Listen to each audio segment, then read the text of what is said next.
तुम जो दुनिया को दिखाते हो क्या तुम वैसे हो भी, या सूर्य और राहु की युति ने तुम्हें एक ऐसा मुखौटा दे दिया है जो तुम खुद भी उतार नहीं पा रहे। बाहर से कॉन्फिडेंस, अंदर से कंफ्यूजन। बाहर से पावर, अंदर से खालीपन। जब आत्मा का राजा सूर्य राहु की छाया में आ जाए तो इंसान राजा बनता है या अपने ही बनाए हुए भ्रम का शिकार। यही है सूर्य और राहु की युति का मतलब। जब कुंडली में सूर्य और राहु एक साथ आते हैं तो प्राचीन ज्योतिष में इसे साधारण योग नहीं माना जाता, बल्कि इसे एक गहरी कार्मिक प्लेसमेंट समझा जाता है, जिसे ग्रहण दोष कहते हैं। ज्योतिष के ग्रंथों में राहु को एक छाया ग्रह बताया गया है, जो जिस भी ग्रह के साथ बैठता है उसकी ऊर्जा को ढक देता है। और जब ये छाया सूर्य जैसे आत्मा और सत्य के प्रतीक ग्रह पर पड़ती है तो इंसान के अंदर एक अजीब सा कॉन्फ्लिक्ट पैदा होता है। बाहर से वो खुद को बहुत शक्तिशाली, कॉन्फिडेंट और अलग दिखाने की कोशिश करता है, लेकिन अंदर कहीं ना कहीं एक गहरी इनसिक्योरिटी, एक आइडेंटिटी क्राइसिस चलता रहता है।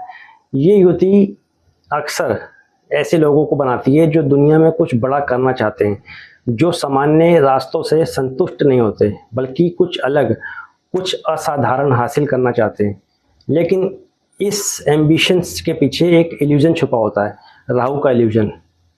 सूर्य जो है वो आत्मा, ईगो, पिता और अथॉरिटी का कारक है, जबकि राहु इच्छा, माया, विदेशी चीज़ें, अनकन्वेंशनल रास्ते या प्रतीक है। जबकि राहु इच्छा, माया, फॉरेन, विदेश और अनकन्वेंशनल चीज़ें और ऐसे रास्तों का प्रतीक है। जब ये दोनों मिलते हैं तो इंसान के अंदर एक ज़बरदस्त हंगर पैदा होती है, नेम, फेम, पावर और रिकॉग्निशन की। ऐसे लोग अक्सर समाज के नियमों को तोड़ते हैं, नए रास्ते बनाते हैं और कई बार खुद बहुत ऊंचाइयों तक पहुंच जाते हैं, खासकर पॉलिटिक्स, मीडिया या उन क्षेत्रों में जहां पब्लिक इमेज और इन्फ्लुएंस मायने रखता है। लेकिन यही राहु एक जाल भी बनता है, जिसमें इंसान खुद को वो समझने लगता है जो वो असल में नहीं होता। उसका ईगो इन्फ्लेटेड हो सकता है, वो वैलिडेशन के पीछे भाग सकता है और कभी कभी उसकी पूरी आइडेंटिटी ही एक इल्यूजन पर टिकी होती है।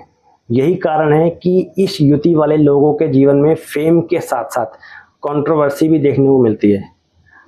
अगर हम इसे कार्मिक और स्पिरिचुअल नज़र से देखें तो ये युति इस बात की ओर इशारा करती है कि पिछले जन्मों में कहीं ना कहीं ईगो या अथॉरिटी का मिसयूज हुआ है और इस जन्म में आत्मा को एक लेसन दिया गया है, खुद की सच्ची पहचान को समझने का, ईगो के पार जाने का।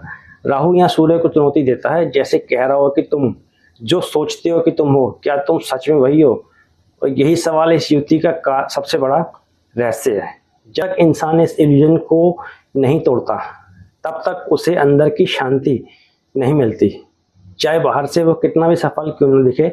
जीवन में ये युति अलग अलग भावों में अलग अलग तरीके से फल देती है, लेकिन इसका मूल स्वरूप हमेशा एक जैसा ही रहता है, आइडेंटिटी का संघर्ष और खुद को प्रूव करने की तीव्र इच्छा।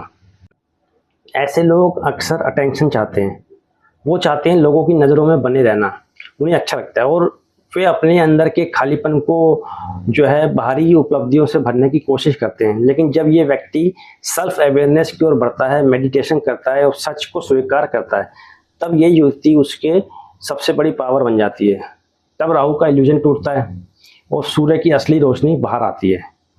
आखिर में सूर्य और राहु की युति हमें ये एक बहुत बड़ा संदेश देती है कि असली शक्ति उस इमेज में नहीं जो हम दुनिया को दिखाते हैं, बल्कि उस सच्चाई में है जो हमारे अंदर है, जिसे हम स्वीकार करते हैं।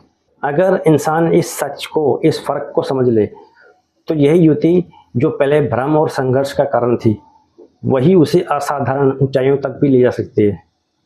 दोस्तों, वीडियो पसंद आई है तो लाइक कर देना।